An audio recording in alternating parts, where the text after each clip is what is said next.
All right, so today we're going to do a deep dive into the case of Anthony Balaam, the Trenton Strangler. Okay. We've got some excerpts from Wikipedia to work with. Okay. And what I really wanted to try and figure out is, how can someone live such a seemingly normal life while committing, these really brutal acts? Yeah. It's kind of a chilling paradox, isn't it? It really is, especially when you consider that duality, like you're saying, the normal on the surface Yeah. versus, you know, the dark reality Right. Yeah. of his crimes. And it really challenges our assumptions about, how we perceive people, doesn't It it? absolutely does. Yeah. So before we get into the details of his crimes, Okay. let's just paint a picture of Anthony Balaam, before he was known as the Trenton Strangler. Okay. What do we know about his background? Well, he was born in Trenton, New Jersey, Okay. back in 1965. And, from the outside, his life seemed pretty typical. Uh-huh. But he had a long-term girlfriend, 2 kids. Wow. Neighbors even described him as polite and unassuming. See, that's what I find so unsettling. It's Yeah. like this veneer of normalcy, but it's masking something much darker. Yeah. But there must be some hints of this darkness even before the murders, right? Yeah. Wasn't there a history of drug use and criminal activity? Yes. And that's where I think things start to get really interesting. Okay. Balaam was known to use crack cocaine Ah. and had a record Oh, wow. of drug offenses and even burglary. So this wasn't... Yeah, this wasn't a complete stranger to Right. the wrong side of the law. Okay, so we're starting to see like a pattern Yeah. of escalating criminal behavior. Exactly. Now, I know we're not supposed to speculate too much, Right. but I can't help but wonder if the crack cocaine use, Yeah. if that played a role in, this violent turn. Yeah. What does the research say about the connection between drug use and violence, Yeah. especially with a drug like crack cocaine? That's a great question, and it's definitely a complex one. While it is true that crack cocaine, it can have a powerful effect on the brain, Yeah. especially when it comes to increasing aggression and impulsivity, Mm-hmm. it's not a direct causal link. Okay. There are many people who struggle with addiction, Yes. and they don't become violent. Right. What we really need to consider is the interplay of multiple factors. Okay. We're talking about Balaam's personality, his Yeah. personal history, his social environment. So it's not as simple as saying like Yeah. the drugs made him do it. Right, That exactly. it's more like they potentially lowered his inhibitions, Yeah, it's- amplified some pre-existing tendencies. Precisely, think of it this way. Okay. Crack cocaine might act as a catalyst, Uh-huh. but it's not the sole ingredient to Mhm. really understand why Balaam became a killer. I think we need to dig deeper into his life and his crimes. Okay, all right, let's do that. Okay. So you mentioned his criminal record. What exactly were these crimes? I mean, Yeah. was there anything that foreshadowed like the brutality that was to come? Well, his early offenses were mostly drug-related Okay. and burglaries. Okay. Nothing on the scale of the murders that he would later commit. Mm-hmm. It's almost as if there was a tipping point, Right. like a moment where his criminal behavior just escalated Yeah. to a whole new level. And when was that tipping point? So between 1994 and 1996, Yeah. Balaam terrorized the streets of Trenton, Mm-hmm. and he specifically targeted prostitutes. Really? He would cruise familiar streets, often just a few miles from his own home, Wow. approaching women in the early morning hours.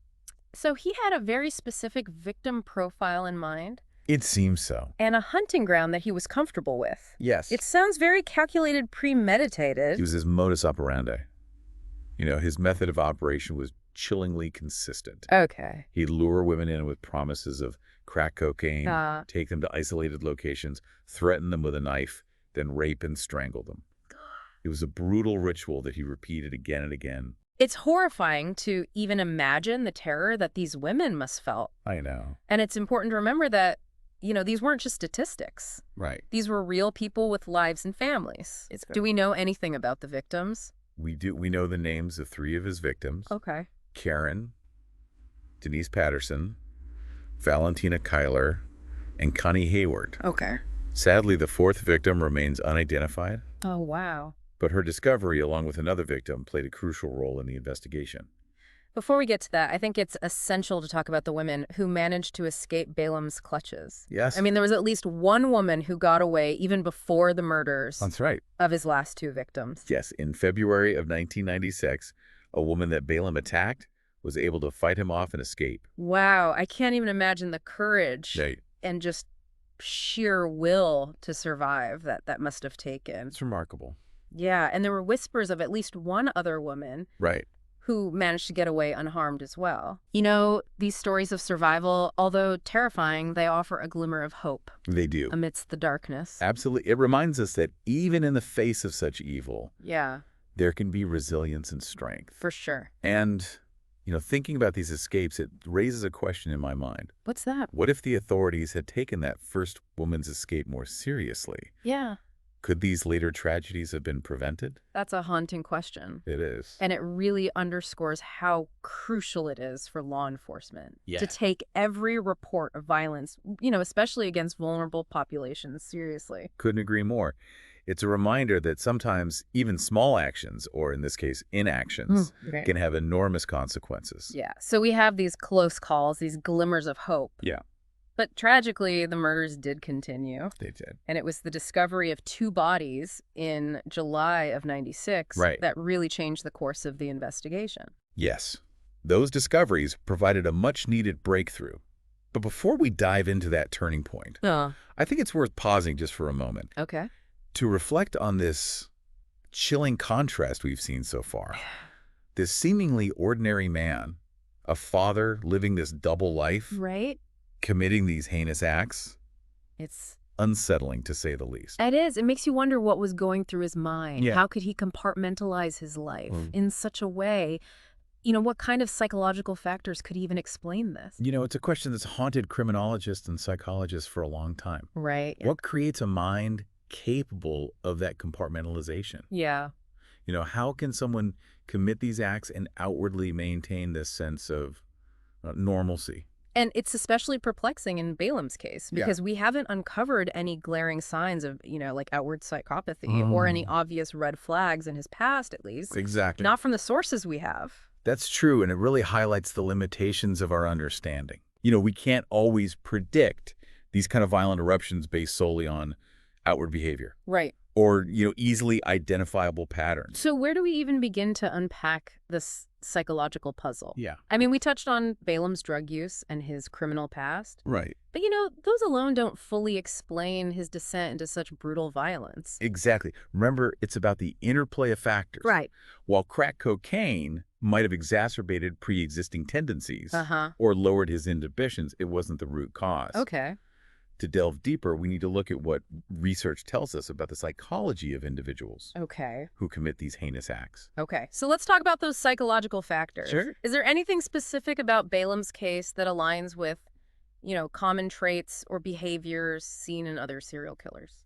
One thing that stands out to me is the chilling detachment he displayed during his confession. Oh, really? Remember, he described the murders even to the feeling of power Wow. he experienced while strangling his victims with an eerie calmness. Yeah. Almost a complete lack of remorse or empathy. That sends chills down my spine just thinking about it. Right. That kind of emotional disconnect, Right? the ability to inflict such pain without any visible emotional response, Yeah. it's almost beyond comprehension. It is a really disturbing aspect of this case. Yeah. And it aligns with a key characteristic that's often observed Uh-huh. in individuals with psychopathic tendencies. Okay. A diminished capacity for empathy and remorse. So are we saying that Balaam might have been a psychopath? Well, We can't diagnose him from here, right, of course. but is that a plausible theory based on what we know? It's certainly a possibility worth considering. Okay. Psychopathy, clinically speaking, involves a specific cluster of personality traits, Okay. including a lack of empathy, superficial charm, manipulativeness, Uh-huh. and a disregard for social norms. And wouldn't his ability to maintain this facade of normalcy, Exactly. this seemingly loving family man, I wouldn't s- that also fit into that profile? I think so. It's like he was wearing a mask, It's a good way to put it. concealing his true nature. Exactly. The ability to blend in to present a socially acceptable persona Right. while harboring those dark impulses is often a hallmark of psychopathy. Yeah. However, it's crucial to remember that not all individuals Right. with psychopathic traits become violent criminals. Right. It's not a direct pipeline. Exactly. So how do we reconcile this? Yeah. If psychopathy alone doesn't inevitably lead to violence, Right. what else might have contributed to Balaam crossing that line? Well, we can look at what research suggests Okay. about the development of psychopathic traits. Okay. Some theories point to a combination of genetic predispositions and environmental factors. Okay. Childhood trauma, neglect, or exposure to violence at a young age Yeah. can play a significant role. So early experiences could shape the development of these traits, potentially creating a vulnerability towards violence later in life. That's one theory. However, in Balaam's case, we're missing a crucial piece of the puzzle. What's that? We don't have much information about his childhood, his family dynamics, or any potential early trauma. Oh, wow. It's a bit of a black box, Right. which makes it difficult to apply these theories definitively. It's frustrating, isn't it? It is. We're left with this void, Yeah. this missing link that could potentially offer more insight into his psychological makeup. Absolutely. And it highlights the complexities of these cases. Yeah. We can analyze the available evidence, explore potential explanations, Uh-huh. but sometimes we simply don't have all the answers. But even with these limitations, Yeah. I find it helpful to consider these psychological factors, Sure. to try and grasp the potential motivations Of course. behind such horrific acts. It's Right. like we're trying to piece together a puzzle knowing that some pieces might always be missing. That's a great analogy. Yeah. And it's important to remember that these psychological explorations aren't about excusing or minimizing the crimes. Right. It's about understanding the darkness within human nature so we can hopefully prevent such tragedies in the future. Speaking of prevention, it makes me think about those close calls, Yes. the women who managed to escape. Right. What can we learn from their experiences? Yeah. Is there anything that could have been done differently to stop Balaam sooner? That's a crucial question, and I think it brings us to a really critical turning point. Okay. While we've been focused on the perpetrator's psychology, All right. we can't overlook the societal context, the systems that may have failed to protect these women. That's a great point. Let's shift gears then and Okay. explore that aspect of the case. Why were these women, specifically prostitutes working the streets of Trenton, Right. so vulnerable to someone like Balaam? Yeah. What societal factors might have contributed to their vulnerability? Yeah, it's a sobering shift in perspective, isn't it? It is. Moving from the individual psychology of the perpetrator Yeah. to the broader societal landscape. Right. That allows, these crimes to occur. It is, and it's essential because it forces us to confront, some uncomfortable truths about the systems that we live in Yeah. and the vulnerabilities they create, particularly for certain groups. And in Balaam's case, his victims were all women Right. working in a, highly marginalized and dangerous profession. Yes. Prostitution. I'm curious what factors Yeah. might have made these women particularly susceptible to someone like Balaam. Well, for starters, the nature of their work inherently involves risk. Mm-hmm. Meeting strangers in isolated locations, often late at night. Right. Operating outside the traditional safety net of law enforcement. Mm-hmm. It creates a dangerous environment where predators can easily exploit the vulnerable. It's like they're operating in a shadow world, hidden from view, Right. which makes them easy targets. Exactly. And that sense of invisibility is often compounded by the stigma surrounding sex work. Right. There's a reluctance to acknowledge the humanity of these women, Yeah. to see them as individuals deserving of protection and support.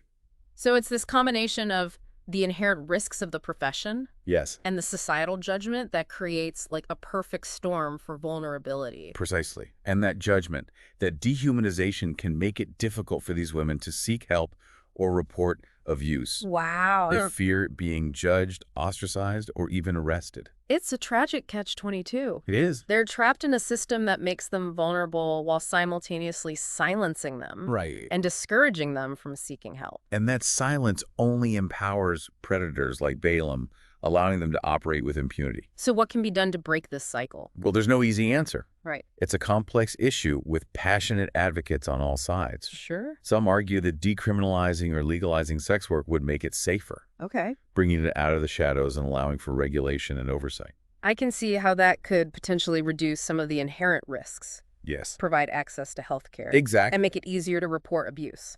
Exactly. Others focus on increasing support services for women who want to exit prostitution, Okay. providing safe housing, job training, and counseling. So empowering them with choices, That's right. helping them build a new life outside of that world. That's the goal. Ultimately, it's about recognizing the humanity of these women, acknowledging their agency, and providing them with the resources and support they need to make informed choices about their lives. Well said. It's a powerful reminder that while we've focused on the specific crimes of Anthony Balaam, this conversation has much broader implications. It does. It's about confronting the systemic inequalities that make certain groups more vulnerable to violence and exploitation. Right. It's about challenging our own biases and preconceived notions. Yeah. It's about creating a society where everyone feels safe and valued regardless of their circumstances. So as we wrap up this deep dive, I think it's important to leave our listeners with a sense of hope, I agree. a call to action. We've uncovered some dark truths. But let's not be overwhelmed by them. Let's use this knowledge to fuel our commitment to creating a more just and compassionate world. A world where tragedies like those inflicted by Anthony Balaam are less likely, not just because we understand the psychology of the perpetrator, but because we've built a society that protects its most vulnerable members. That's a vision worth striving for. And it begins with each of us paying attention, speaking out against injustice, and supporting those working to make a difference. Well, thank you for joining us on this deep dive. We hope it sparked some important conversations and, most importantly, inspired you to take action. Keep learning, keep questioning, and keep pushing for a better world.